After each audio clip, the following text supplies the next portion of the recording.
Number 1. Andrei Romanovich Chikatilo. Andrei Romanovich Chikatilo was born on October 16, 1936, in the village of Yablokne in Ukraine during one of the darkest periods in Soviet history, a time when Stalin's forced collectivization policies had created widespread famine that claimed millions of lives. Chikatilo grew up hearing horrific stories from his mother about his older brother Stepan, who she claimed had been kidnapped and cannibalized by starving neighbors during the famine,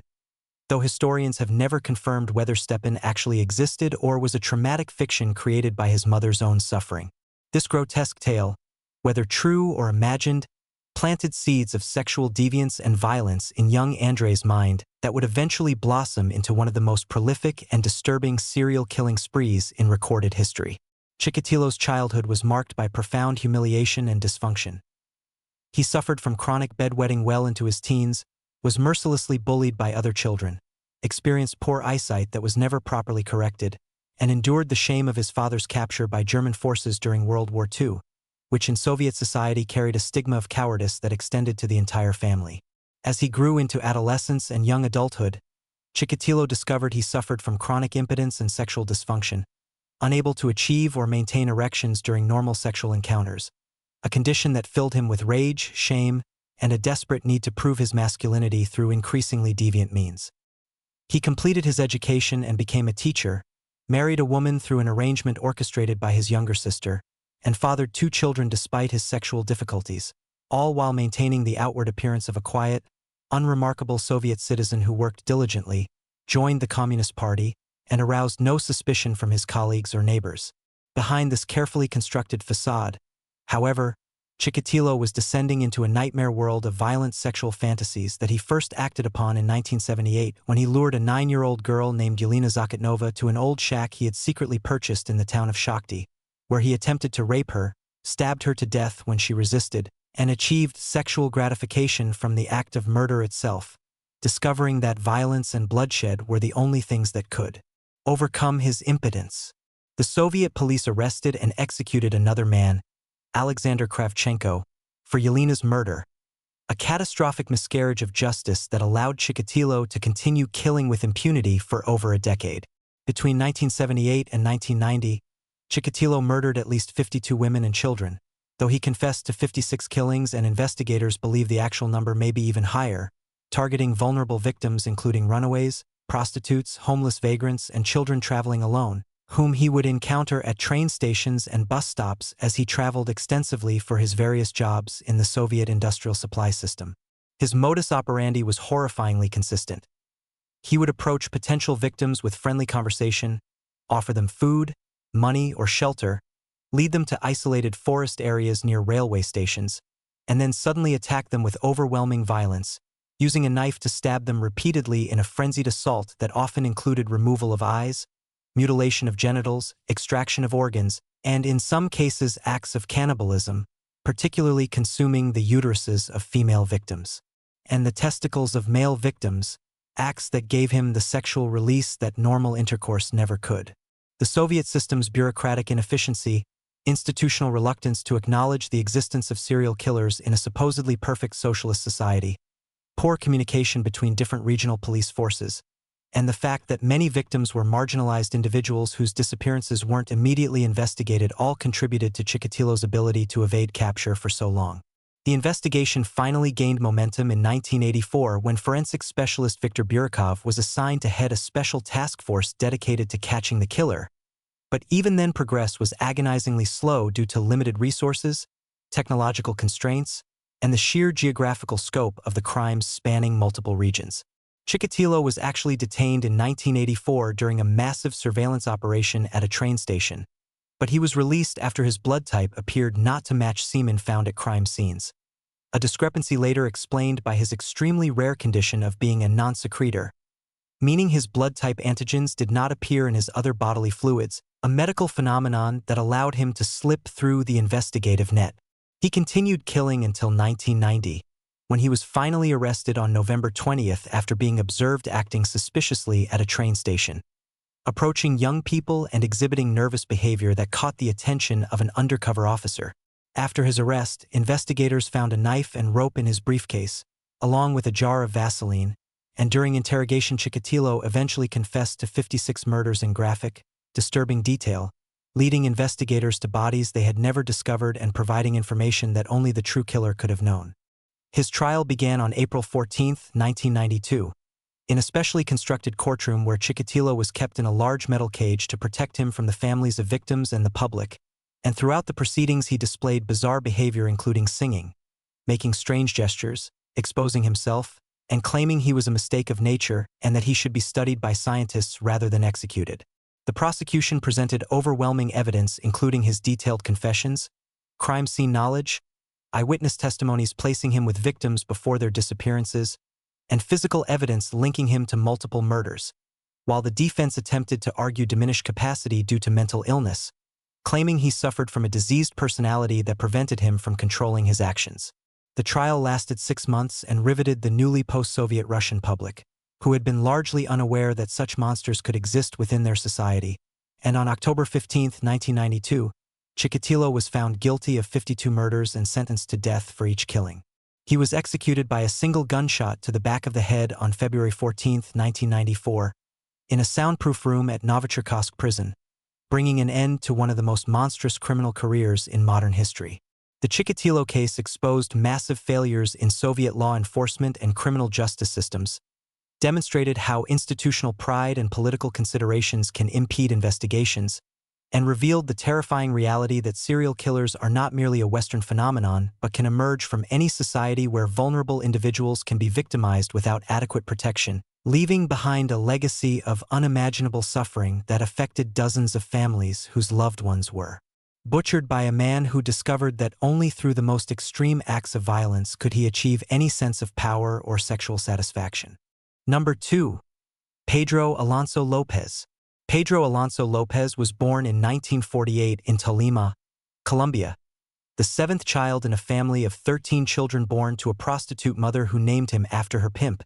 and his early life was characterized by extreme poverty, abuse, and exposure to violence and sexuality that would fundamentally warp his psychological development. When López was just 8 years old, his mother caught him touching his younger sister in a sexual manner and responded by throwing him out of the house permanently, forcing the young boy onto the streets where he became one of the countless homeless children scratching out a survival existence in Colombia's cities. Living on the streets, López was picked up by a man who initially seemed to offer help and shelter, but instead repeatedly raped him. An traumatic experience that López later claimed awakened violent sexual urges within him and a desire for revenge against the world that had treated him so cruelly. An American family eventually took him in and enrolled him in a school for orphans, but at age 12 he ran away after a male teacher made sexual advances toward him, returning to street life where he survived through begging, petty theft, and by his mid-teens had begun stealing cars, a crime that eventually landed him in prison when he was 18 years old. During his incarceration, López was gang-raped by multiple prisoners, an experience that according to his later confessions filled him with murderous rage, and he responded by creating improvised weapons and methodically murdering 3 of his rapists, crimes for which he received only a minimal additional sentence due to the prison administration's view that he had been defending himself. After his release in 1978, López began what would become one of the most prolific serial killing sprees in human history. Though unlike many serial killers who operated in a single location, López traveled extensively throughout Colombia, Peru, and Ecuador, targeting young girls from indigenous communities and impoverished areas where missing children were rarely reported to authorities and where police investigations were minimal or non-existent. His modus operandi was chillingly effective and carefully planned. He would visit marketplaces, bus stations, and poor neighborhoods where he would identify vulnerable girls, typically between 8 and 12 years old, who were alone or had wandered away from their families. López would approach them with a friendly demeanor, sometimes posing as a teacher, businessman, or helpful stranger, offering them small gifts, candy, or the promise of work, and then lead them to isolated locations on the outskirts of towns or into rural areas where he would rape and strangle them, experiencing sexual gratification only through the act of murder itself as his victims lost consciousness and died. He later told investigators that he preferred girls from indigenous communities because they were more trusting, less likely to be immediately missed, and authorities were less likely to investigate their disappearances vigorously, a calculation that proved horrifyingly accurate as he murdered dozens, then hundreds of children across 3 countries with virtually no law enforcement response. López claimed to have murdered at least 3 girls per week at the height of his killing spree, which if true would make him one of the most prolific serial killers in recorded history, and he later told police that he had killed exactly 300 girls, 100 in Colombia, 100 in Peru, and 100 in Ecuador, though investigators could only confirm about 110 murders. His reign of terror might have continued indefinitely had he not made a crucial mistake in 1980, when he attempted to abduct a 12-year-old girl named Carvina Poveda from a marketplace in Ambato, Ecuador, but the girl's mother and other market vendors spotted the attempted kidnapping and captured López, beating him severely before turning him over to local police. The Ecuadorian police initially treated him as a mere attempted kidnapper and might have released him with minimal punishment, but a massive flash flood in the region unearthed the remains of 4 missing girls, and under interrogation López confessed not only to those murders but to hundreds more, taking investigators to grave sites across Ecuador where they recovered the remains of 53 victims, confirming the horrifying scope of his crimes. His confessions revealed a meticulous killer who had developed specific rituals and preferences, including his insistence on making eye contact with his victims as they died, his practice of returning to grave sites to sit with decomposing bodies, and his claim that he could only achieve sexual satisfaction through murder, viewing conventional sexual relationships as impossible for him. The investigation expanded internationally as Colombian and Peruvian authorities realized they likely had been dealing with the same killer, and López led investigators to additional burial sites, though many bodies were never recovered due to the remote locations and the passage of time. His trial in Ecuador began in 1981, and the prosecution presented overwhelming evidence including his detailed confessions, physical evidence linking him to multiple murder sites, eyewitness testimony from the attempted abduction, and forensic evidence from recovered remains. While the defense argued he was mentally ill and could not be held fully responsible for his actions, a claim rejected by court-appointed psychiatrists who found him legally sane and fully aware of the wrongfulness of his actions. López was convicted of 110 murders in Ecuador alone and sentenced to 16 years in prison, the maximum allowed under Ecuadorian law at that time, a sentence that outraged victims' families and the public who believed such a monster deserved execution or life imprisonment. The limited sentence was a quirk of Ecuadorian law that did not allow for longer prison terms or the death penalty, and corrections officials and legal experts warned that López would likely kill again if released. But the law provided no mechanism to extend his sentence beyond the statutory maximum. In 1994, after serving just 14 years, López was released from prison for good behavior and immediately deported to Colombia, where he was rearrested on an outstanding murder warrant, confined to a psychiatric hospital,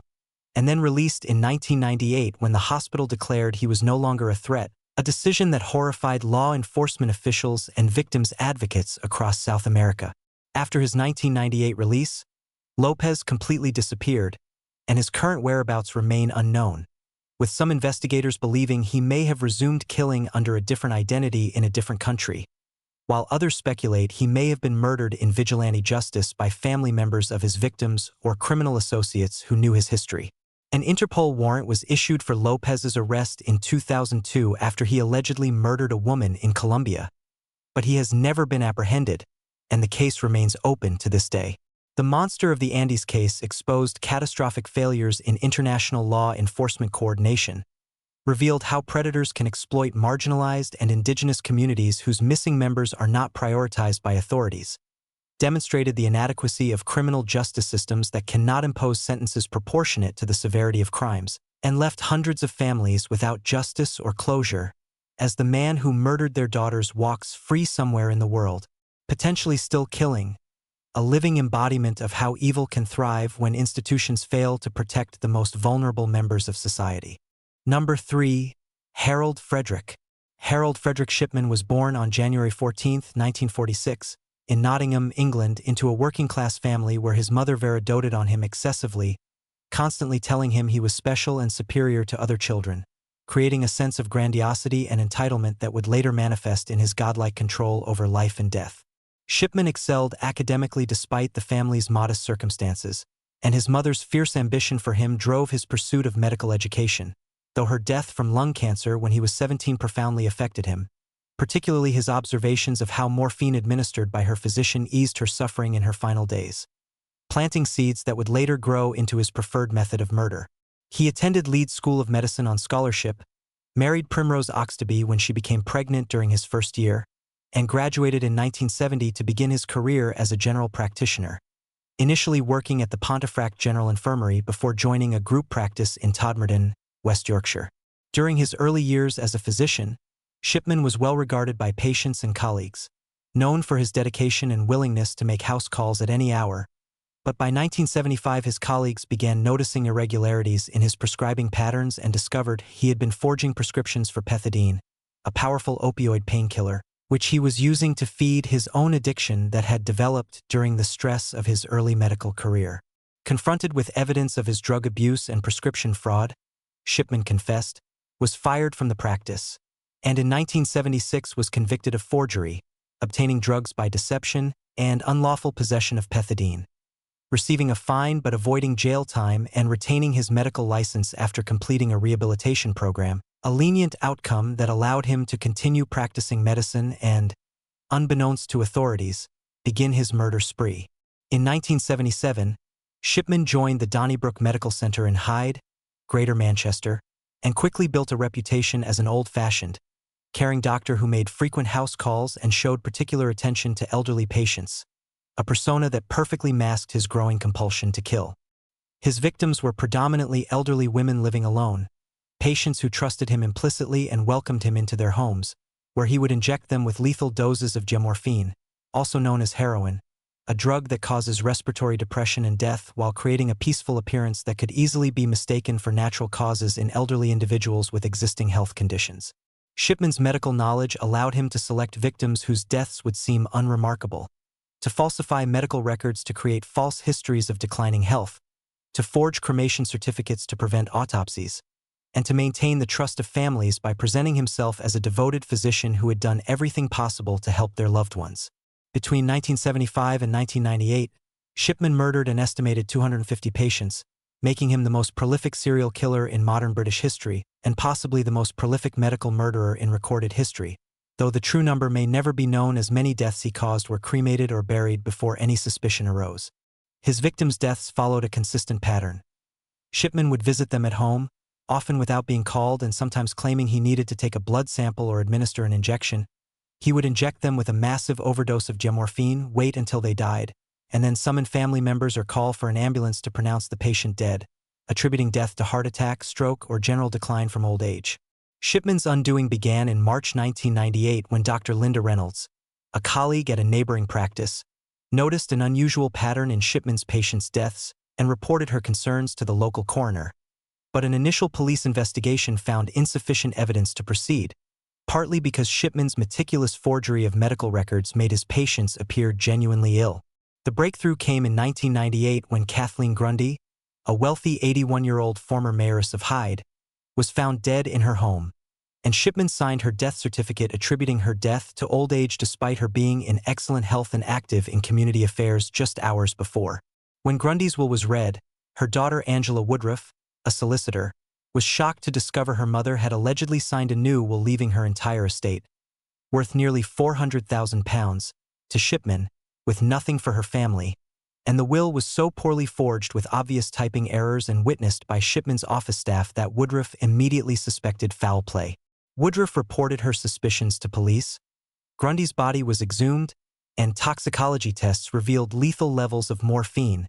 leading to Shipman's arrest on September 7, 1998. The subsequent investigation expanded rapidly as police examined the deaths of other Shipman patients and discovered a pattern of elderly women dying unexpectedly in their homes shortly after Shipman visits, with cremation rates among his patients significantly higher than other doctors in the area, and forensic analysis of his computer records revealed he had systematically altered patient files after their deaths to create false medical histories. Shipman was charged with 15 murders and 1 count of forgery, though investigators identified many more suspicious deaths, and his trial began on October 5, 1999, at Preston Crown Court, drawing massive media attention and horrifying the British public who had trusted their National Health Service and could not comprehend how a doctor could betray the Hippocratic Oath so completely. The prosecution presented overwhelming evidence including toxicology reports showing morphine in victims' bodies, expert testimony demonstrating Shipman's alteration of medical records with timestamps proving the changes were made after deaths occurred, witnesses testifying to Shipman's presence at victims' homes immediately before death, and forensic document analysis of the forged Grundy will. Shipman maintained his innocence throughout, refusing to testify in his own defense, and showing no emotion as victim after victims' family members described their loved one's final moments and the trust they had placed in him. On January 31, 2000, the jury convicted Shipman on all 15 counts of murder and 1 count of forgery, and the judge sentenced him to 15 consecutive life terms with a recommendation that he never be released, calling him a wicked and evil man who had betrayed the trust placed in physicians. A subsequent public inquiry led by Dame Janet Smith examined all of Shipman's patients' deaths throughout his career and concluded he was responsible for approximately 250 murders between 1975 and 1998, making him Britain's most prolific serial killer, with his first victim likely being Eva Lyons in 1975 and his murders increasing in frequency over time as his compulsion grew stronger and his confidence in his ability to evade detection increased. The inquiry also identified 15 cases where Shipman's behavior should have triggered concerns from colleagues or authorities, revealing systematic failures in oversight, cremation procedures, death certification processes, and professional regulation that allowed him to kill with impunity for over 2 decades. On January 13, 2004, the day before his 58th birthday, Shipman was found hanged in his cell at Wakefield Prison, having committed suicide using bed sheets, an act that deprived victims' families of any explanation or expression of remorse and that some interpreted as his final act of control, denying society the satisfaction of his continued punishment. The Shipman case fundamentally changed British medical practices, leading to reforms in death certification requiring independent verification,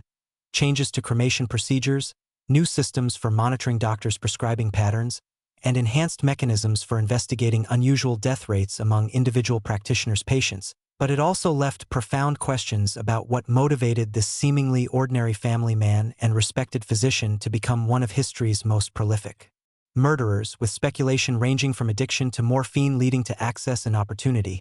to a God complex driving a need to control life and death, to possible sexual gratification from watching patients die, though Shipman's suicide ensured these questions would never be definitively answered, leaving behind a legacy of betrayed trust, institutional failure, and the horrifying reality that those we trust most completely with our lives can sometimes be the greatest threats to them.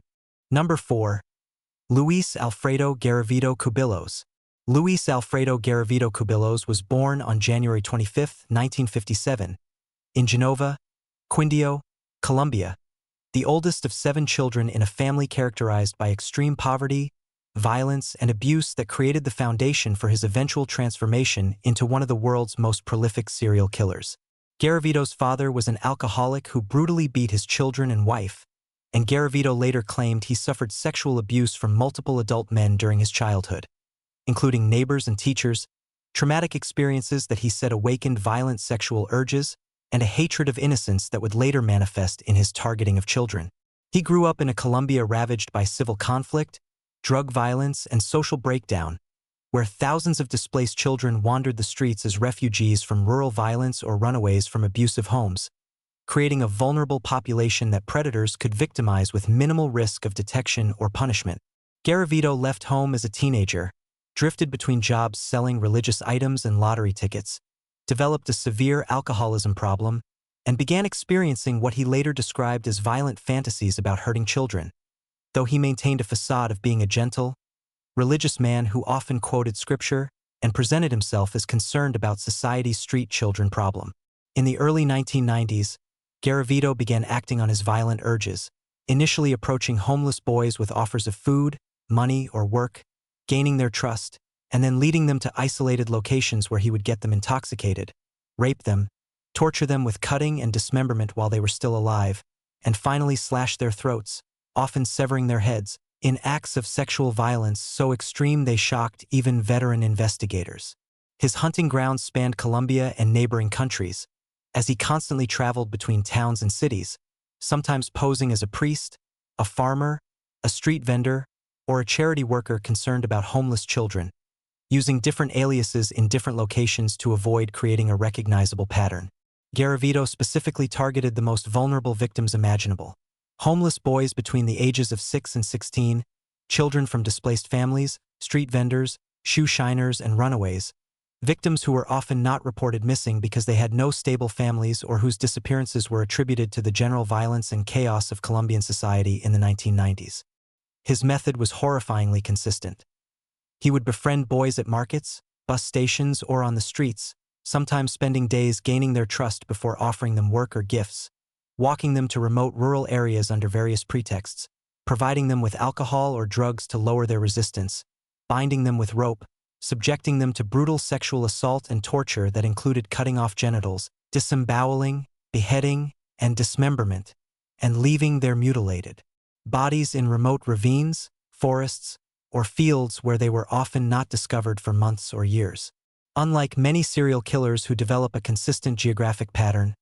Garavito deliberately moved frequently between Colombian provinces and occasionally into Ecuador and Venezuela, preventing local police forces from recognizing the connections between cases and ensuring that different jurisdictions investigated different murders without coordination or information sharing. Between 1992 and 1999, Garavito murdered at least 138 boys and confessed to approximately 140 additional murders that could not be conclusively verified, making him very likely the most prolific serial killer in documented history, surpassing even Pedro López in confirmed victims. The investigation that eventually captured Garavito began in 1997, when forensic anthropologist Miriam López discovered similarities in the bindings and injuries on bodies found in different regions of Colombia, suggesting a single perpetrator, and she convinced authorities to create a task force to investigate the pattern of child murders. The team analyzed hundreds of unsolved cases of murdered street children, identified commonalities in victim selection, cause of death, and body disposal, and began developing a profile of the killer as someone who traveled extensively, presented as helpful and trustworthy to children, had knowledge of remote rural areas, and possessed significant strength and brutality. Garavito's capture came about through a combination of police work and his own mistake when on April 22, 1999, he attempted to rape a boy in Villavicencio but was interrupted and chased by the boy's family, leading to his arrest on an attempted rape charge. While in custody for this relatively minor crime, investigators noticed his resemblance to composite sketches from the serial murder investigation, discovered he was traveling under a false identity, and found he had been arrested multiple times in different cities under different names for child molestation and fraud. Under interrogation, Garavito initially denied involvement in any murders, but when confronted with forensic evidence and offered the possibility of reduced sentences in exchange for cooperation, he confessed to 140 murders, leading investigators to body dump sites across Colombia and providing details that only the true killer could know. His confessions revealed a killer of unprecedented brutality who described torturing and murdering children as a compulsion he could not control, claimed he heard voices commanding him to cleanse the streets, and admitted he often felt remorse after killings but would inevitably repeat the crimes when his urges returned. The trial began in 1999 and continued through 2000, with prosecutors presenting evidence from 138 confirmed murder cases, including forensic evidence linking Garavito to crime scenes, eyewitness testimony placing him with victims before their disappearances, recovered personal items belonging to victims found in Garavito's possession, and his detailed confessions corroborated by crime scene evidence. Garavito was convicted on 138 counts of murder, 138 counts of aggravated rape, and numerous counts of kidnapping and torture, receiving the maximum sentence allowed under Colombian law at the time of 30 years, later increased to 40 years, though this sentence outraged victims' families and the public who believed someone responsible for murdering over 100 children deserved execution or eternal imprisonment. The relatively lenient sentence was a result of Colombian law prohibiting life sentences and capital punishment, combined with sentence reductions Garavito received for cooperation with investigators, good behavior, and participation in educational and work programs while imprisoned, leading to speculation that he could be released as early as 2023 after serving the minimum required time. Public outcry over the possibility of Garavito's release has led to legal challenges and legislative efforts to prevent his freedom, with victims' advocates arguing that releasing the world's most prolific serial killer would constitute a grave injustice and potential public safety threat. Garavito remains imprisoned as of the most recent reports, though the exact location is kept secret to prevent vigilante attacks, and he continues to claim remorse for his crimes while also suggesting he cannot control the violent urges that drove his killing spree, leaving open horrifying questions about what would happen if he were ever released. The Garavito case exposed the vulnerability of street children and displaced youth in conflict-affected societies, revealed how serial predators can exploit poor coordination between law enforcement jurisdictions, demonstrated the inadequacy of criminal justice systems that cannot impose sentences proportionate to the magnitude of crimes, and highlighted the thousands of children across Latin America who live in conditions of such poverty and marginalization that they can be murdered with minimal investigation or public attention, a systemic failure that allowed Luis Garavito to torture and kill more children than any other documented murderer in human history, while society looked away from the suffering of its most vulnerable members. Number 5. Theodore Robert Bundy. Theodore Robert Bundy was born on November 24, 1946, in Burlington, Vermont, to Eleanor Louise Cowell, an unmarried 22-year-old woman whose pregnancy brought scandal and shame to her deeply religious family. To avoid social stigma, Bundy spent his early years living with his maternal grandparents in Philadelphia, who raised him as their adopted son while his biological mother posed as his older sister. A deception that Bundy later discovered and that some psychologists believe contributed to his deep-seated rage against women and authority figures. His grandfather Samuel Cowell was reportedly a tyrannical and violent man who beat animals, kicked dogs, swung neighborhood cats by their tails, kept a large pornography collection in the greenhouse, and subjected his wife and children to racist tirades and violent outbursts, creating an environment of fear and abuse that shaped Bundy's early psychological development. In 1950, Eleanor moved with young Ted to Tacoma, Washington, where she married Johnny Bundy, a military cook who adopted Ted and gave him his surname, but Ted never formed a close bond with his stepfather, whom he viewed as too working-class and intellectually inferior, while he remained deeply attached to his mother despite the confusion and betrayal he felt about her true identity. Bundy was an intelligent but socially awkward child who felt like an outsider among his peers, struggled with feelings of inadequacy despite his good looks and intelligence, and developed a fascination with violent pornography and detective magazines featuring stories about sexual violence against women, materials he later claimed desensitized him to brutality and fed his growing violent fantasies. During high school and college at the University of Washington, Bundy transformed himself from an awkward, insecure teenager into a charismatic, confident young man who joined the Republican Party, volunteered for political campaigns, worked at a suicide crisis hotline alongside future true crime writer and Rule, who would later document his crimes, and pursued a degree in psychology while dating Stephanie Brooks, a sophisticated California woman from a wealthy family who represented everything Bundy aspired to be. When Brooks dumped him in 1968, citing his lack of ambition and direction, Bundy was devastated and became obsessed with winning her back, a rejection that psychologists later identified as a crucial trigger that may have activated his violent tendencies, as nearly all his subsequent victims bore a striking resemblance to Brooks. Young, attractive college women with long dark hair parted in the middle. Bundy underwent a dramatic transformation after the breakup, becoming more focused and ambitious, enrolling in law school,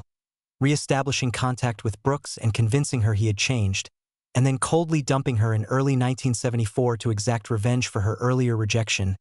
asking her, "How does it feel?"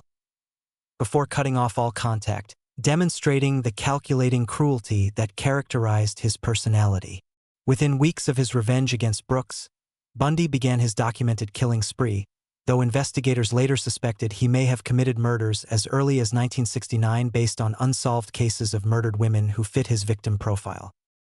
His confirmed murders began in 1974 when he attacked and severely injured several women in their Seattle area homes while they slept, bludgeoning them with metal rods or crowbars,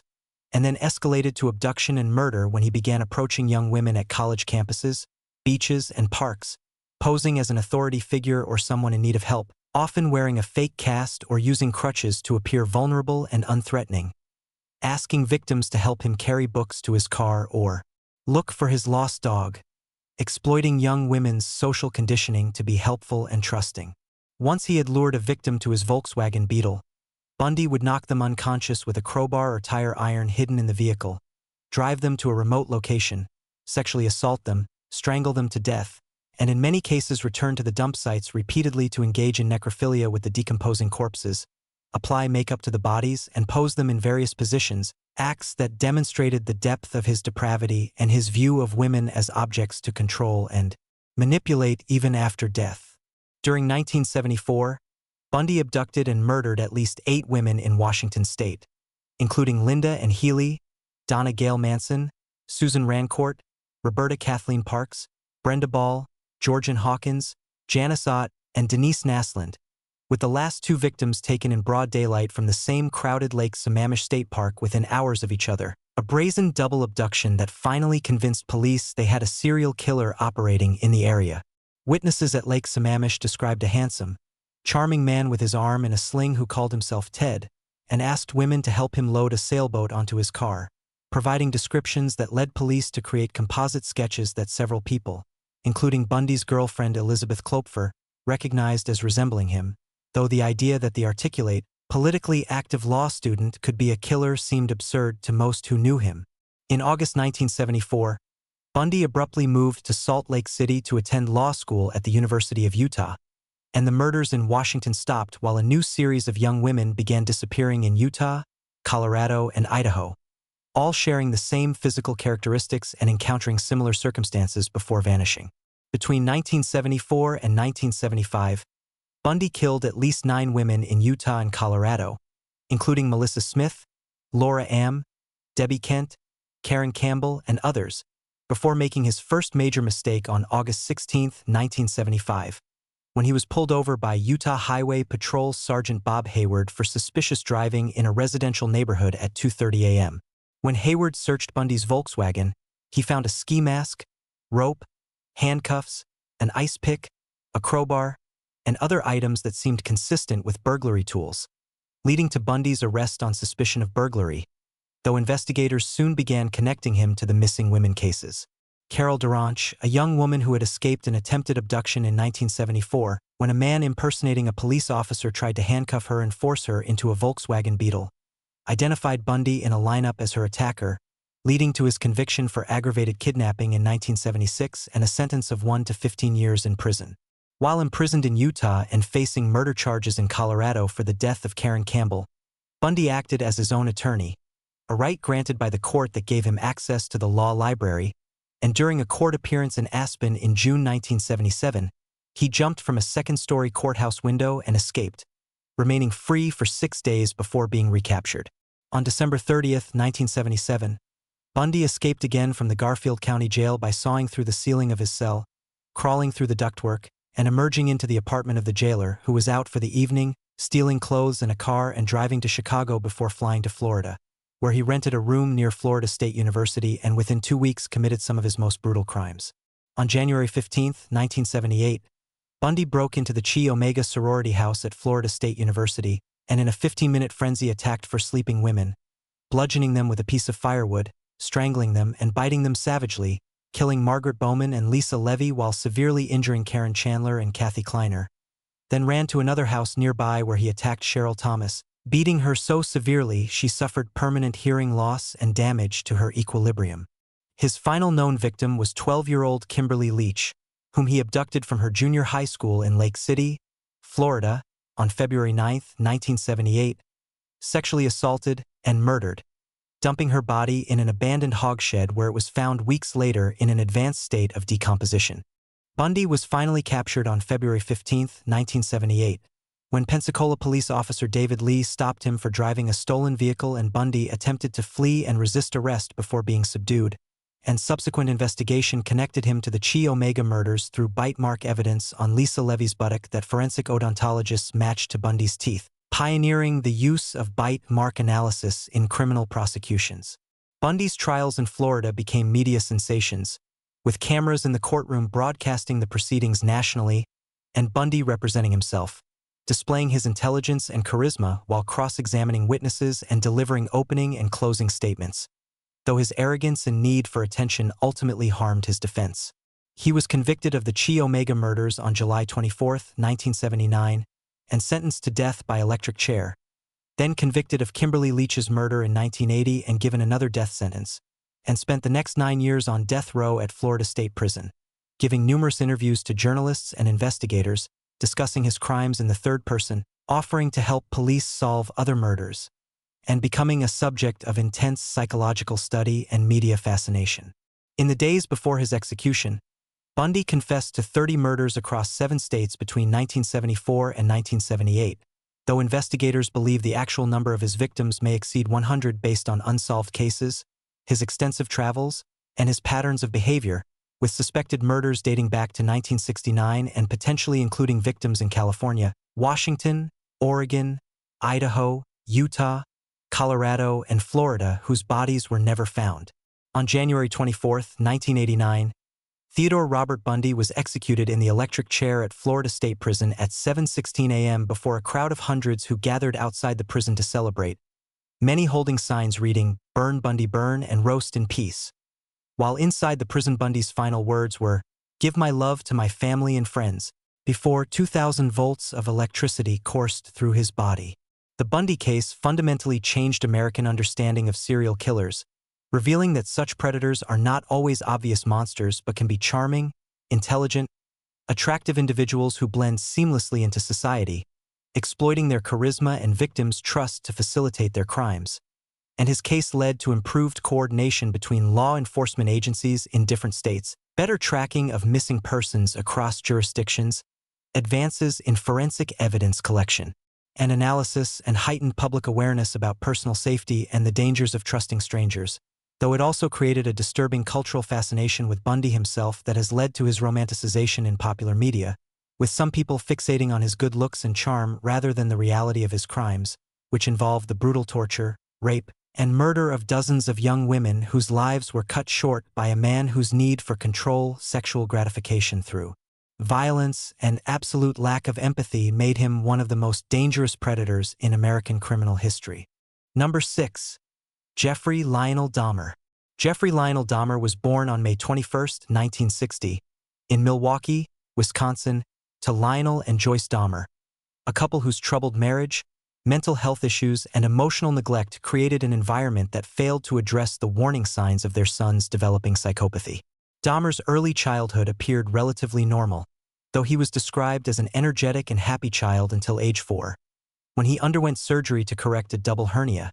an experience after which family members noticed he became noticeably more withdrawn, subdued, and isolated from his peers. His mother Joyce suffered from severe depression and anxiety, was frequently bedridden with various ailments, took numerous medications, and had attempted suicide during her pregnancy with Jeffrey, creating an unstable home environment where young Jeffrey's emotional needs were often unmet as his parents' attention was consumed by their own conflicts and health issues. As Dahmer entered adolescence, he developed a morbid fascination with death and dead animals, collecting roadkill that he would dissect in a small shed behind the family home,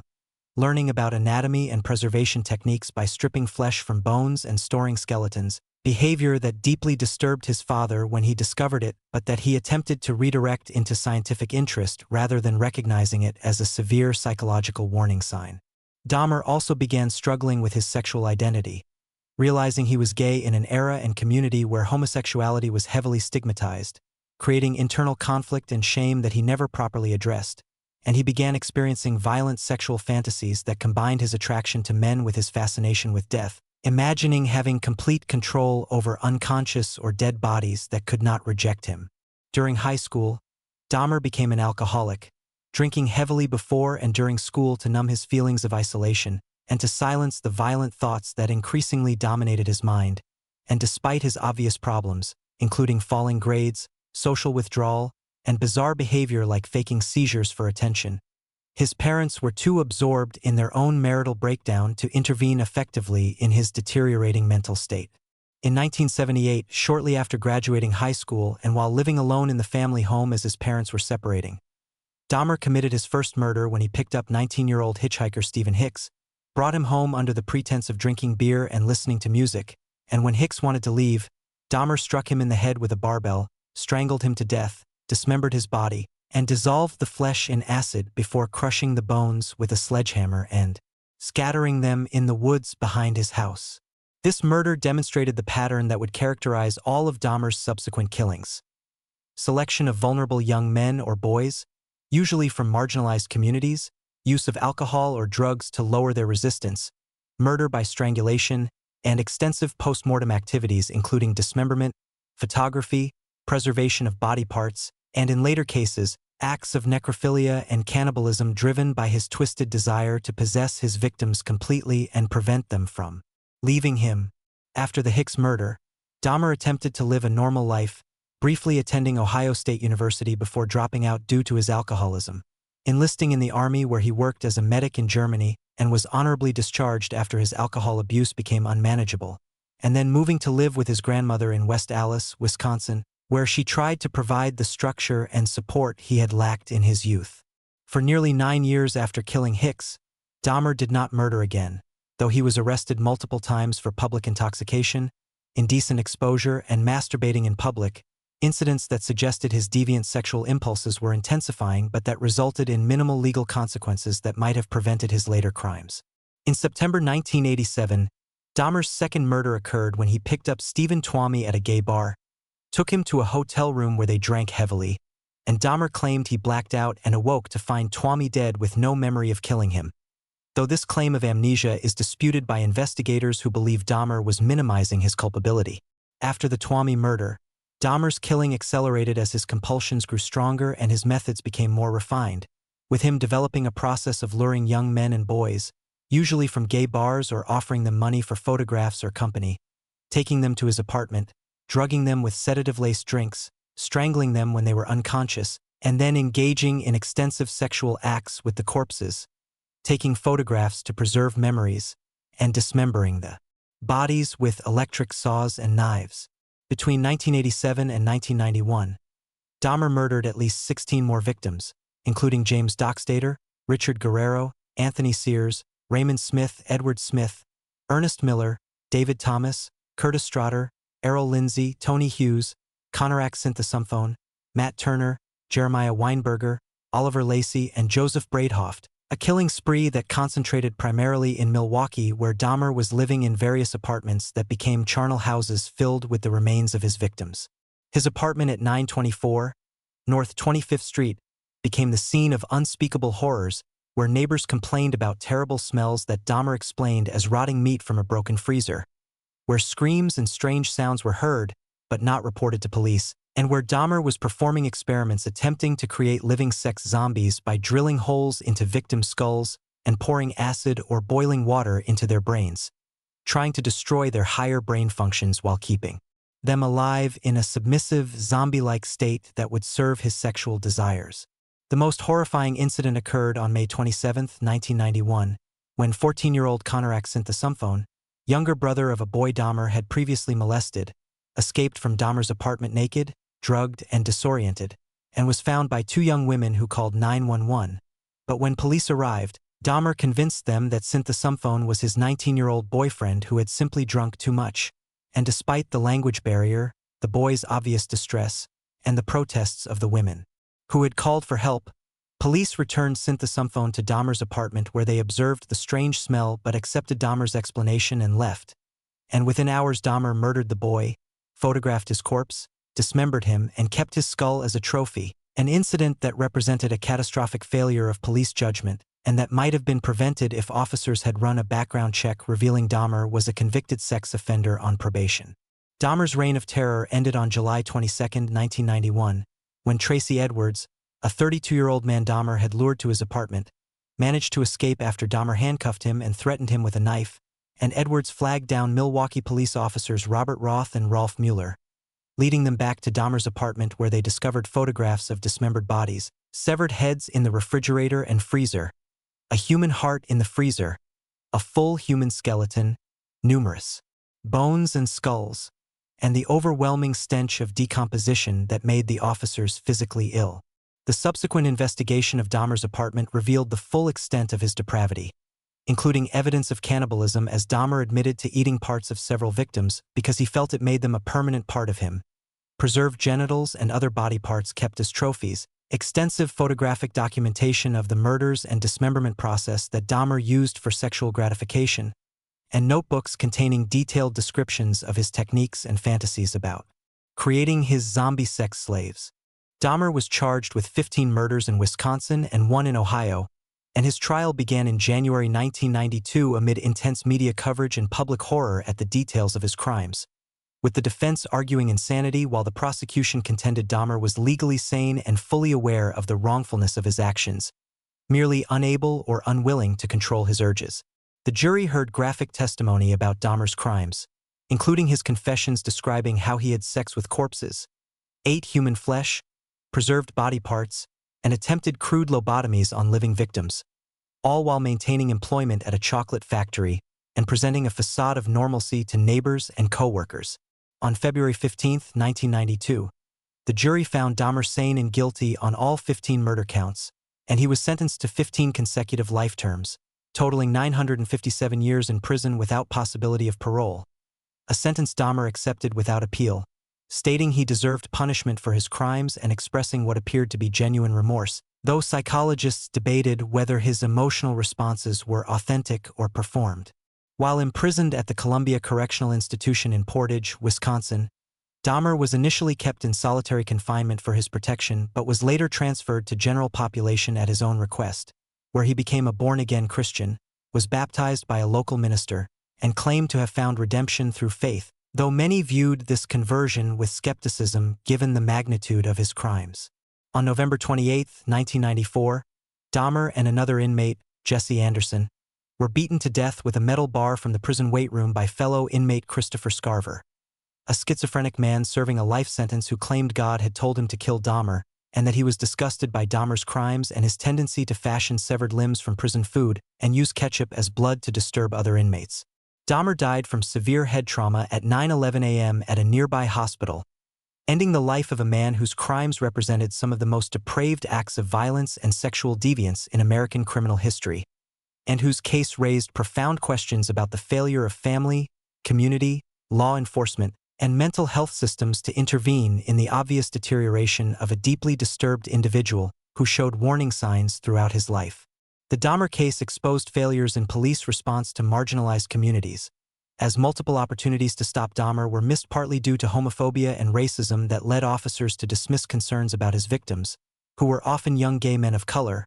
revealed gaps in sex offender monitoring as Dahmer committed his most prolific murders while on probation for child molestation, and demonstrated how a disturbed individual can compartmentalize sufficiently to maintain employment and a surface appearance of normalcy while engaging in behaviors of extraordinary depravity, leaving a legacy that includes 17 murdered victims, countless traumatized family members and community members, and a dark reminder that the most dangerous predators can hide in plain sight within our communities, protected by their ability to appear harmless and by systemic failures that prioritize surface-level normalcy over genuine investigation of concerning behaviors. Number 7. Aileen Carol Pittman. Aileen Carol Pittman was born on February 29, 1956, in Rochester, Michigan, into circumstances so horrific that her transformation into a violent criminal seems almost inevitable in retrospect, though it also raises profound questions about how society fails vulnerable children and whether intervention at critical moments might have prevented her eventual crimes. Her father, Leo Dale Pittman, was a psychopathic child molester serving time in mental hospitals and prisons who hanged himself in his cell in 1969, and her mother Diane Wuornos was just 15 years old when Aileen was born, having already given birth to Eileen's older brother Keith the previous year, and she abandoned both children to her parents Lori and Britta Wuornos when Aileen was just 6 months old, leaving to start a new life that did not include the unwanted products of her teenage relationship with a violent psychopath. Aileen and Keith were raised believing their grandparents were their parents and that their mother was their sister, a deception that created deep psychological wounds when they eventually learned the truth, and their childhood with their grandparents was characterized by severe physical and emotional abuse, alcoholism, and neglect. Lori Wuornos was a violent alcoholic who beat the children with belts and other objects for minor infractions, and both Aileen and Keith later reported that Lori sexually abused Aileen, though these allegations were never investigated during his lifetime. By age 11, Aileen was engaging in sexual activities with boys in her neighborhood in exchange for cigarettes, food, and drugs, behavior that suggests possible ongoing sexual abuse, but that was punished by her grandfather rather than investigated as a symptom of deeper problems. At age 13, Aileen became pregnant after being raped by one of her grandfather's friends, a traumatic experience that she later described as one of many sexual assaults she endured during her childhood. And her grandparents sent her to a home for unwed mothers where she gave birth to a boy who was immediately given up for adoption, further deepening her trauma and sense of worthlessness. Shortly after giving birth, Aileen dropped out of school and her grandfather threw her out of the house, forcing her to survive on the streets through prostitution, a path that would define her existence for the next several decades as she worked as a sex worker along Florida highways, living in cheap motels, cars, or the woods, developing severe alcoholism and drug addiction, and accumulating an extensive criminal record for assault, disorderly conduct, driving under the influence, and passing bad checks. Throughout the 1970s and 1980s, Wuornos lived a chaotic existence moving between Michigan and Florida, briefly marrying a wealthy 69-year-old yacht club president named Louis Fell in 1976, a union that lasted just 9 weeks before Fell obtained a restraining order and annulment after Wuornos beat him with his own cane during an argument, and she supported herself primarily through prostitution while harboring deep rage against the men who used her services, many of whom were abusive, violent, or degrading in their treatment. In 1986, Wuornos met Tyria Moore at a gay bar in Daytona, and the two began a romantic relationship that became the most significant emotional connection of Wuornos's life, with Tyria providing something resembling love and acceptance that Wuornos had never experienced. Though the relationship was also dysfunctional and dependent, with Wuornos supporting them both through prostitution while Tyria stayed in their motel rooms and avoided confronting the reality of how they were surviving. The relationship with Tyria appears to have been a crucial factor in Wuornos's descent into murder, as her desperation to provide for Tyria and keep her from leaving intensified her willingness to take risks and her rage at the men whose money she needed but whose treatment of her reinforced her feelings of worthlessness and victimization. On November 30, 1989, Wuornos shot and killed her first victim, Richard Mallory, a 51-year-old electronics store owner who had picked her up for sex near Daytona Beach,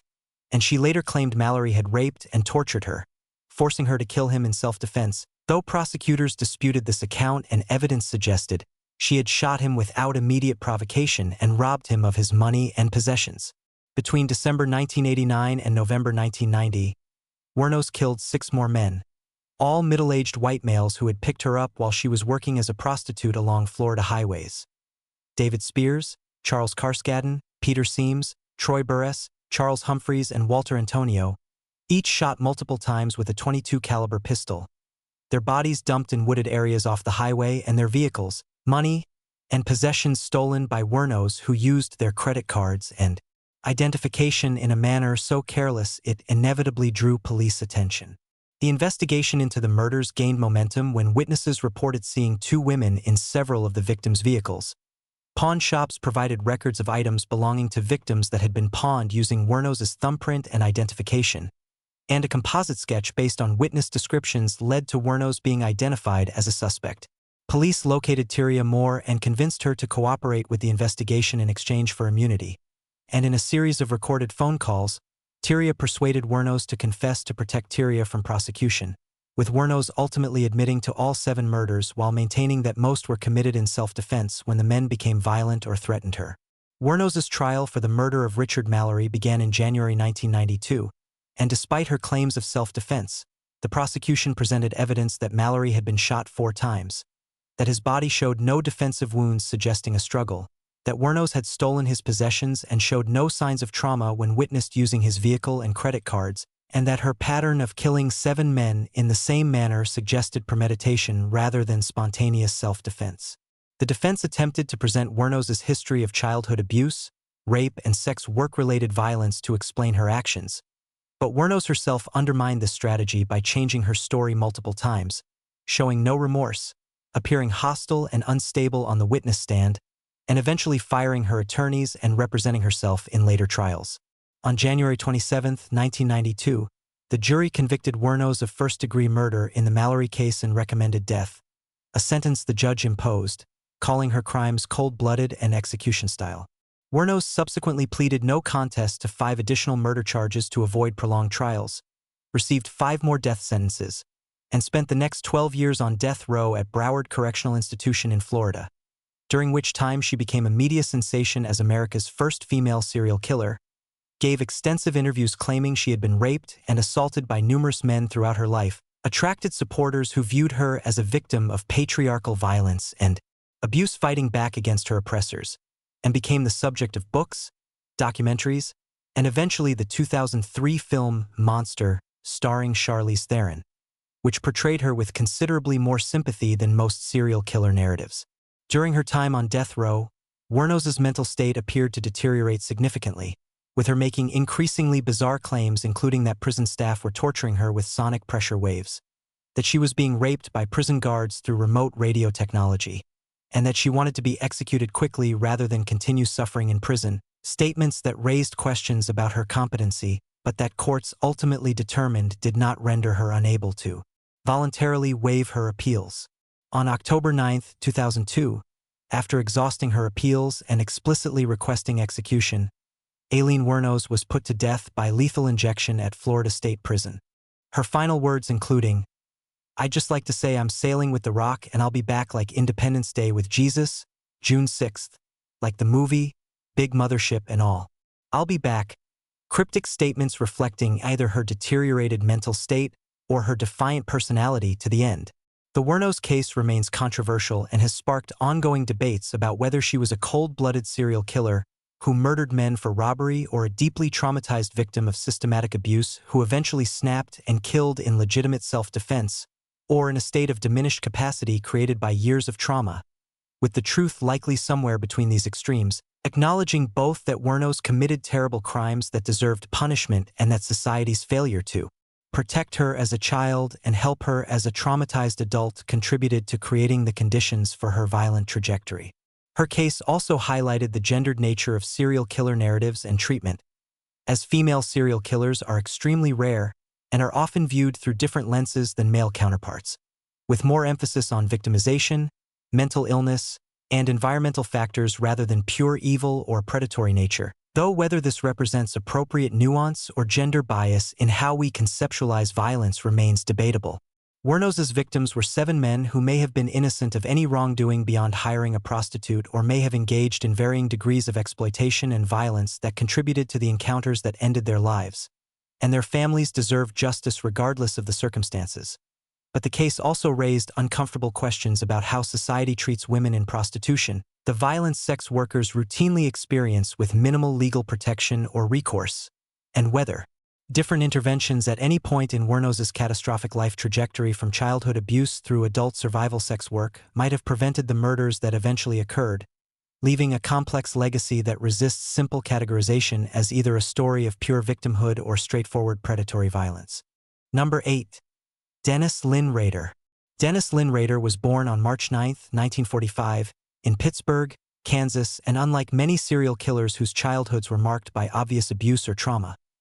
Rader grew up in a relatively normal, stable, working-class family with no apparent history of violence or severe dysfunction, making his eventual crimes all the more disturbing as evidence that extreme evil can emerge even from seemingly ordinary circumstances. Rader was the eldest of 4 sons born to William and Dorothea Rader, attended public schools, was a Boy Scout, and appeared to be a normal if somewhat unremarkable child, though he later admitted to torturing and killing animals starting in childhood, hanging cats and dogs in barns, and experiencing sexual arousal from these acts of cruelty, early warning signs that went unnoticed or were dismissed as boyish behavior rather than recognized as indicators of developing psychopathy. During adolescence, Rader developed increasingly deviant sexual fantasies centered on bondage, control, and the suffering of women,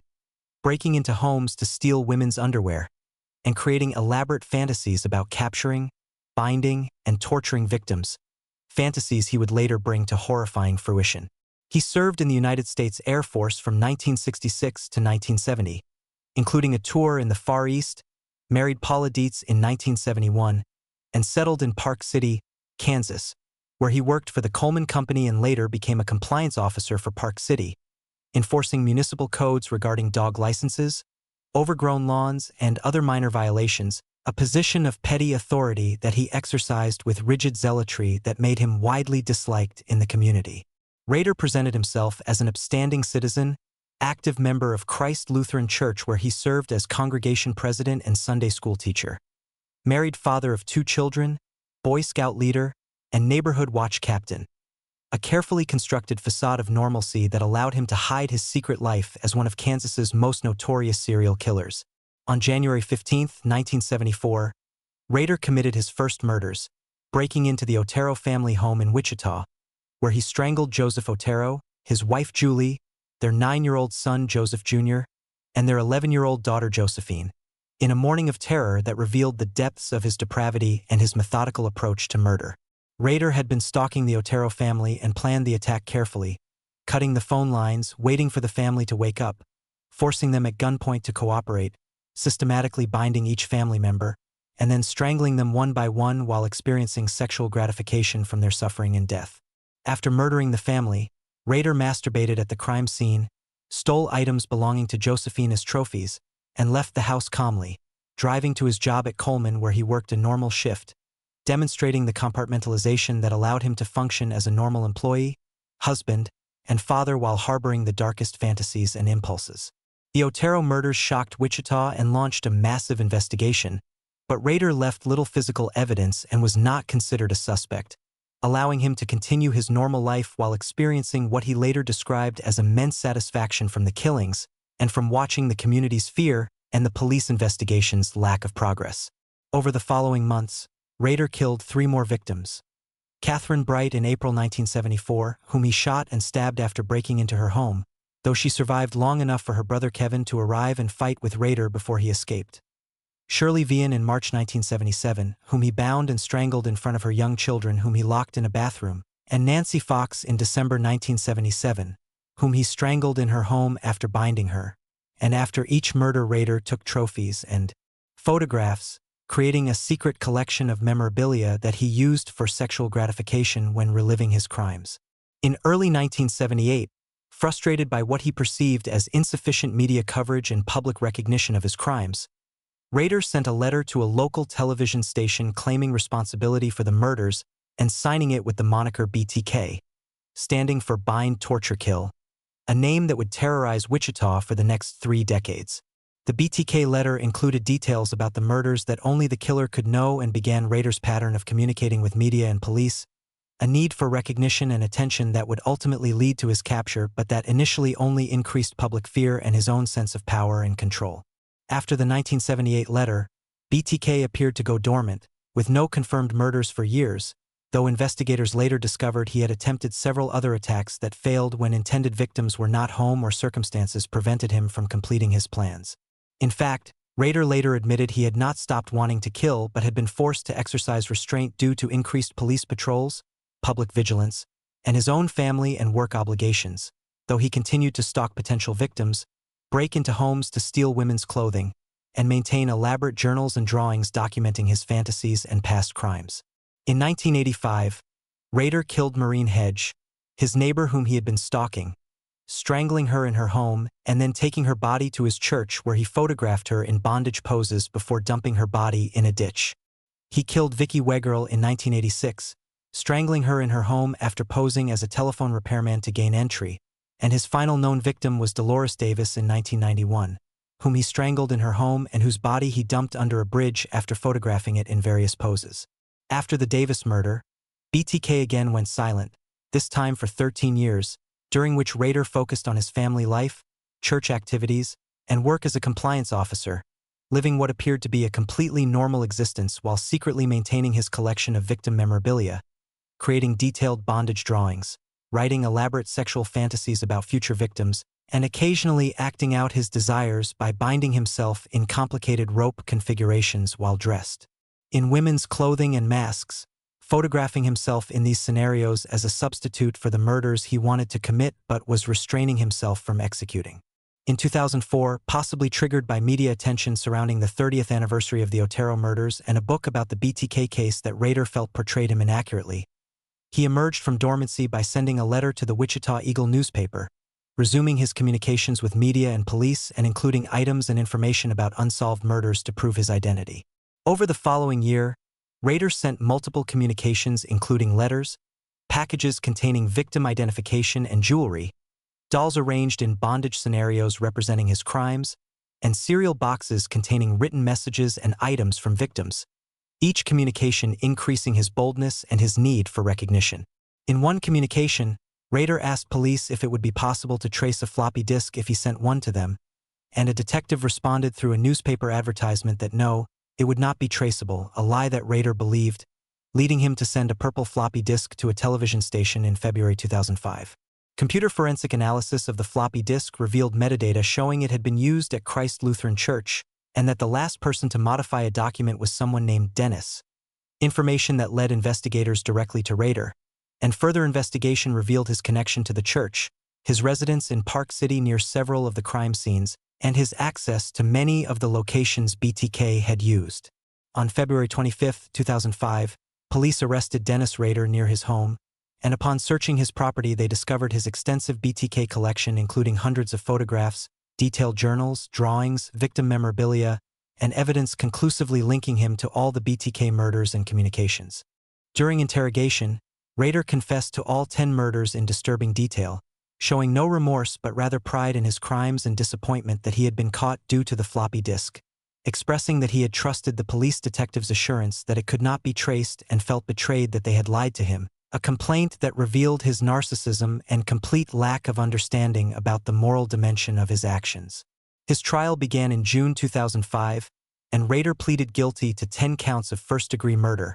making a lengthy statement in which he described each murder in graphic detail using cold, clinical language and referring to his victims as projects, and describing his murders as a career,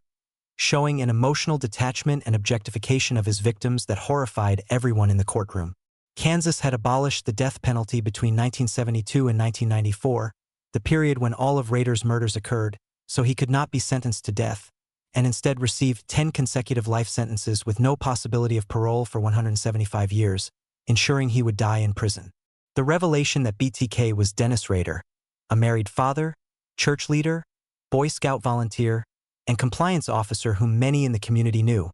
shocked Park City and Wichita and shattered the community's sense of safety and trust, as neighbors, church members, and even his own family had no idea of his secret life and double identity. His wife Paula divorced him immediately after his arrest. His children have publicly struggled with the horror of discovering their father's true nature, and the families of his 10 victims have had to cope with detailed descriptions of their loved ones' final moments as Rader sought recognition and attention even through his confession and guilty plea. The BTK case demonstrated how serial killers can successfully compartmentalize their criminal activities and normal lives for decades, revealed the dangers of allowing such individuals to maintain positions of authority and trust in communities, showed how criminals' need for recognition and attention can ultimately lead to their capture, and exposed the reality that profound evil can exist behind the facade of suburban normalcy, church involvement, and family life, with one of America's most notorious serial killers living undetected for 31 years while serving as a respected member of his community and trusted figure among those who knew him best, leaving a legacy of betrayed trust, shattered families, and questions about how well we truly know even those who seem most familiar and trustworthy in our lives. Number 9. John Wayne Gacy. John Wayne Gacy was born on March 17, 1942, in Chicago, Illinois, to Danish and Polish parents, with his father John Stanley Gacy being a violent, alcoholic auto mechanic who physically abused all 3 children and psychologically tormented young John with constant verbal abuse, calling him stupid, sissy, and worthless, comparing him unfavorably to his sisters, and instilling in him a desperate need to prove his masculinity and gain his father's approval, validation he would never receive even. As an adult, Gacy suffered from a congenital heart condition that prevented him from participating in sports and other physical activities, earning his father's contempt and giving Gacy a lifelong sense of physical inadequacy. And he was also molested by a family friend when he was 9 years old, an incident he never reported out of fear his father would blame him and further confirm his lack of manhood. Despite his difficult home life, Gacy was outwardly sociable and ambitious,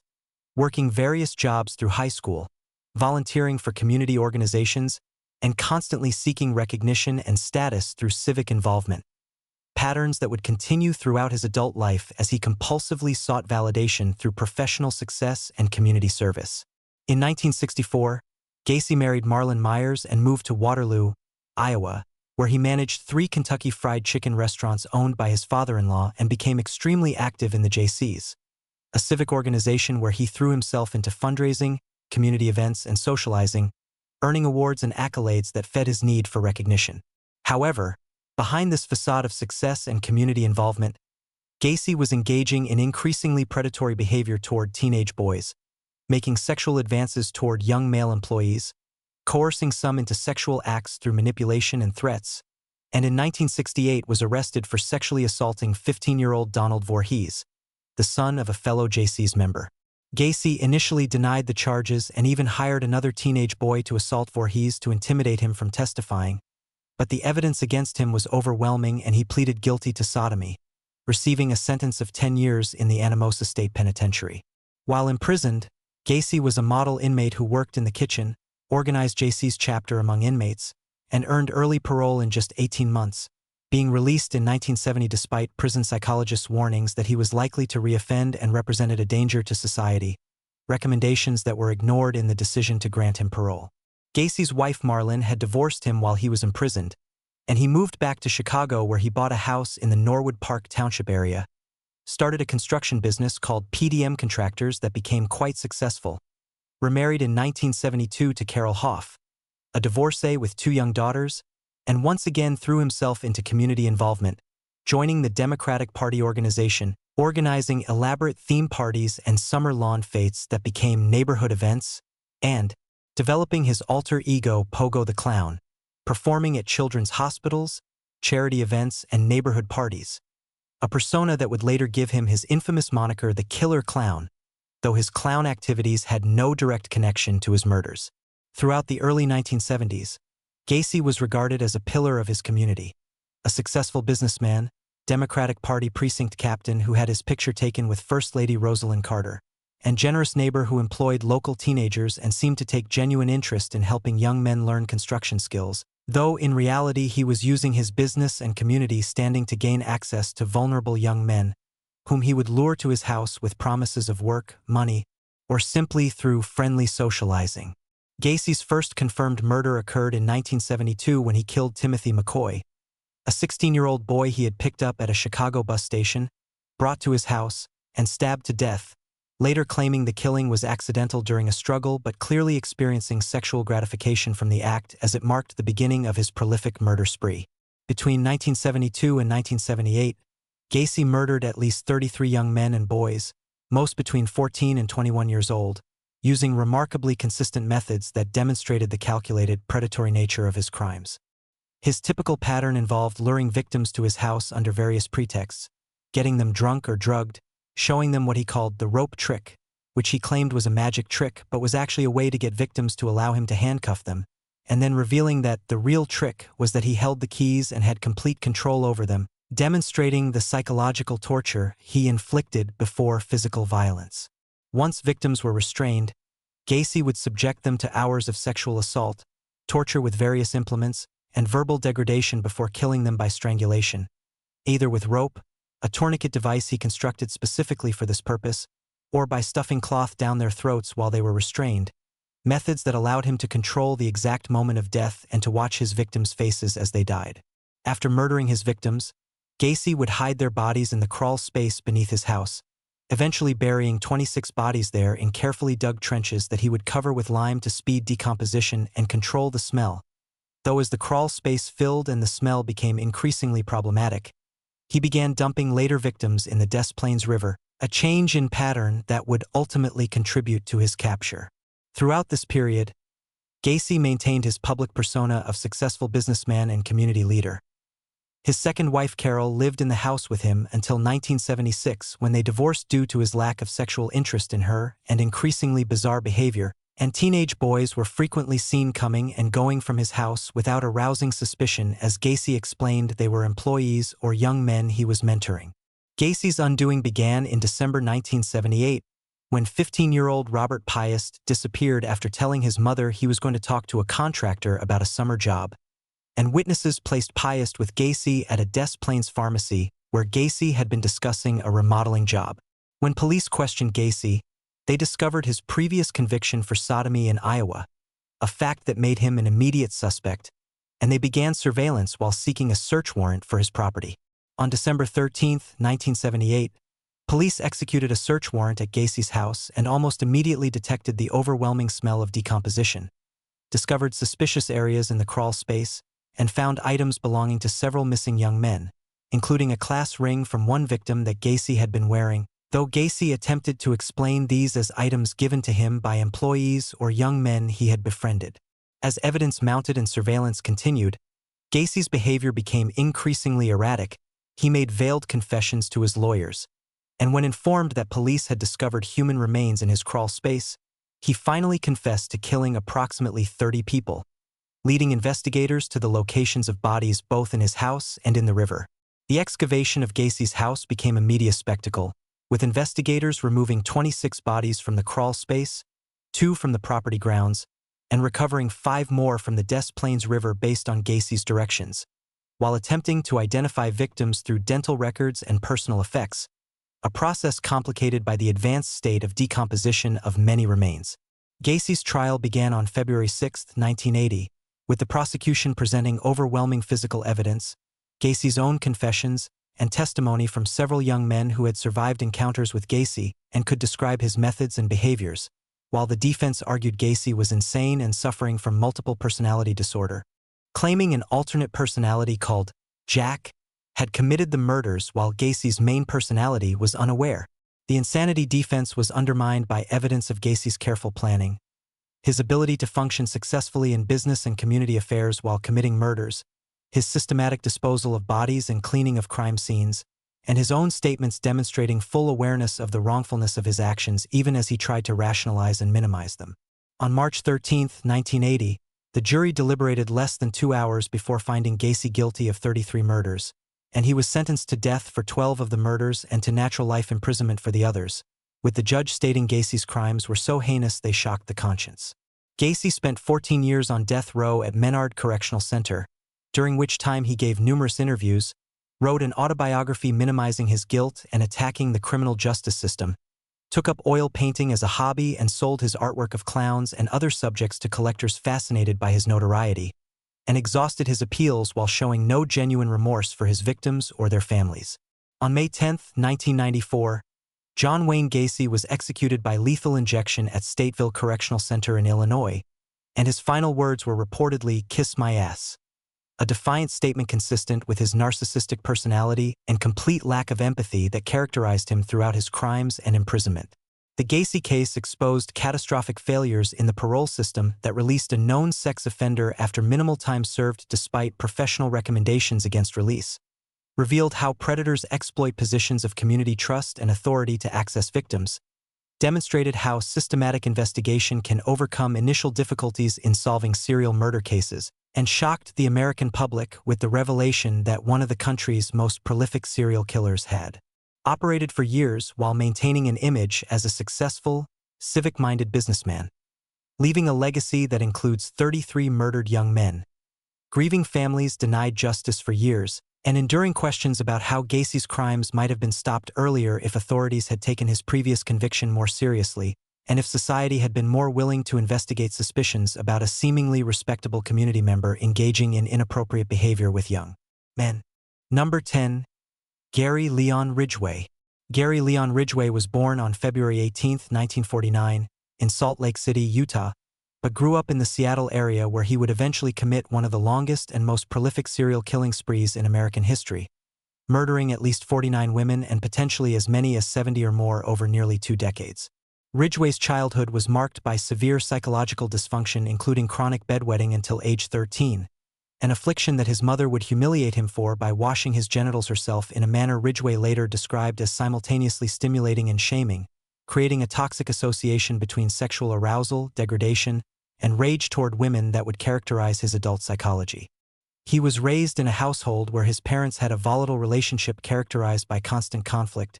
His father was often absent, and his mother was domineering and controlling, creating in young Gary a simultaneous dependence on women and deep-seated resentment toward them. Ridgway performed poorly in school, graduating with a low IQ score around 80, had difficulty forming normal peer relationships, and displayed early signs of psychopathy including stabbing a 6-year-old boy when he was 16 years old, an incident he later claimed was to see what it felt like to kill someone though the victim survived. After high school, Ridgway served in the Navy from 1969 to 1971, including service in Vietnam, married his high school girlfriend, but the marriage ended when he returned from deployment to find her with another man, a betrayal that intensified his existing rage and mistrust of women. Throughout the 1970s and early 1980s, Ridgway worked steadily as a truck painter at the Kenworth truck plant near Seattle, married and divorced twice more, and developed a public persona as a devout Christian who frequently read the Bible, attended church services, and proselytized to coworkers about sin and salvation, though his religious beliefs seemed to coexist comfortably with his frequent use of prostitutes and his growing violent urges. Ridgway was obsessed with sex workers, cruising the Seattle-Tacoma Strip and downtown Seattle areas where women worked, soliciting them constantly, and he later admitted that he was simultaneously drawn to these women and filled with contempt for them, viewing them as sinful and dirty but being unable to resist his compulsion to engage their services. His first confirmed murder occurred in 1982 when he strangled 16-year-old Wendy Lee Caulfield and dumped her body in the Green River south of Seattle,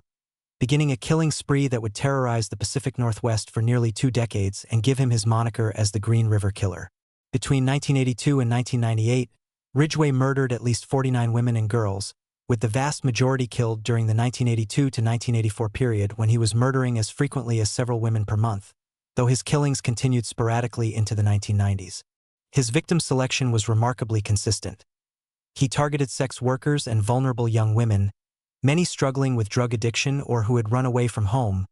women whose disappearances often went unreported or uninvestigated because of their marginalized status and the societal tendency to view them as disposable. Ridgway's modus operandi involved picking up women from the Seattle-Tacoma Strip or Pacific Highway South under the pretense of paying for sex, driving them to secluded locations in King County including wooded areas, rural roads, and the Green River area, engaging in sex which was sometimes consensual as part of the transaction and sometimes forced, and then strangling them during or after the sexual act, experiencing orgasm from the act of killing itself. After murdering his victims, Ridgway would dump their bodies in clusters in remote forested areas, sometimes returning to the bodies to have sex with the corpses, a practice he continued until decomposition made it impossible, and he would often place bodies where he knew they would eventually be found, later admitting he enjoyed following the investigations and seeing the pain it caused families and the frustration it caused police. Ridgway was remarkably careful and methodical for someone with limited intelligence, varying his dump sites to prevent obvious patterns, usually avoiding leaving physical evidence at scenes, washing bodies or placing them in the river to eliminate forensic evidence, and even placing bodies of later victims at earlier dump sites to confuse the timeline of murders and complicate the investigation. The Green River Task Force was established in 1984 as the magnitude of the murders became clear, and at its peak it was one of the largest serial killer investigations in American history, involving dozens of detectives, FBI profilers, and forensic specialists who interviewed thousands of potential witnesses,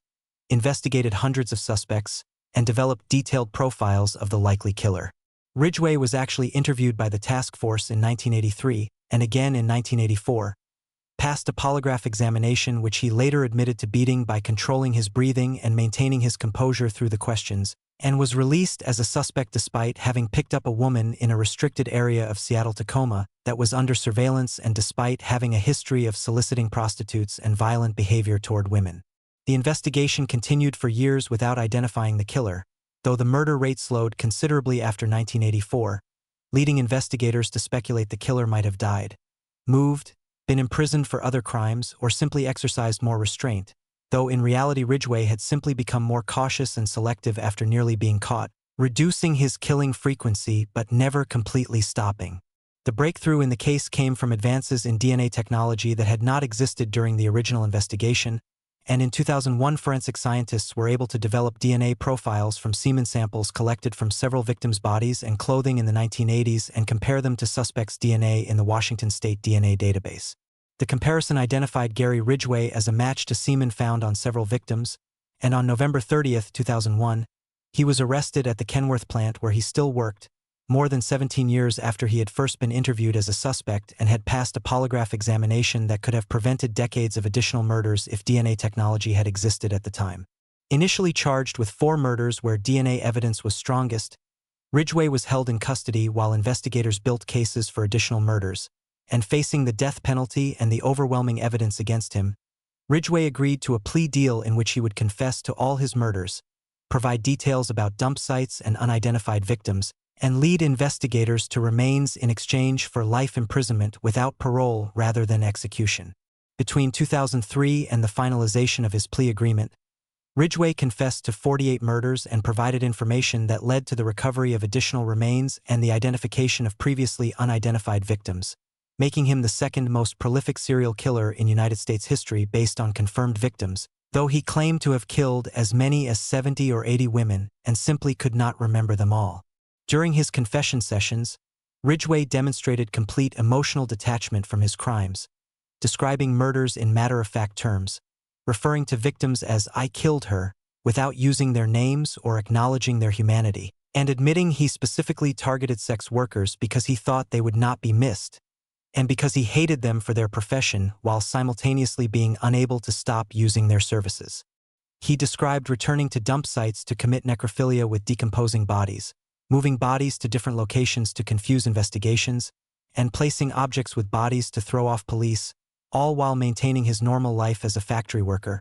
church attendee, and eventually married man to his third wife who had no idea of his secret life. On December 18, 2003, Gary Ridgway pleaded guilty to 48 counts of aggravated first-degree murder and was sentenced to 48 life sentences without possibility of parole plus 480 additional years, though he was later convicted of a 49th murder in 2011 when additional evidence connected him to another victim. The sentencing hearing was extraordinarily painful as family members of victims confronted Ridgway directly, describing the decades of pain and uncertainty they had endured, showing photographs of their loved ones to force him to see them as human beings, and expressing their grief and rage while Ridgway sat largely emotionless except for occasional tears that observers believed were self-pity rather than genuine remorse. Ridgway remains imprisoned at Washington State Penitentiary where he has received hundreds of letters from people fascinated by his crimes, has been assaulted by other inmates who view him as one of the worst examples of human depravity, and continues to provide information about potential additional victims when investigators believe his memories might help solve cold cases, though his cooperation is motivated primarily by the attention it brings him and the break from prison routine rather than any genuine desire to help families find closure. The Green River Killer case exposed the vulnerability of sex workers and marginalized women to predatory violence, revealed how societal attitudes about disposable victims can impede investigations and allow killers to operate with impunity, demonstrated the critical importance of advances in forensic technology, particularly DNA analysis, in solving serial murder cases, and showed how serial killers can successfully compartmentalize their crimes and normal lives for decades while operating in plain sight, with Ridgway murdering for nearly 20 years while maintaining steady employment, relationships, and an outward appearance of normalcy, leaving a legacy that includes at least 49 murdered women, countless families destroyed by grief and uncertainty, and profound questions about how society values different categories of victims and whether earlier intervention might have prevented many deaths if investigators and society had taken the disappearances of sex workers as seriously as they would have taken the disappearances of women from more privileged backgrounds.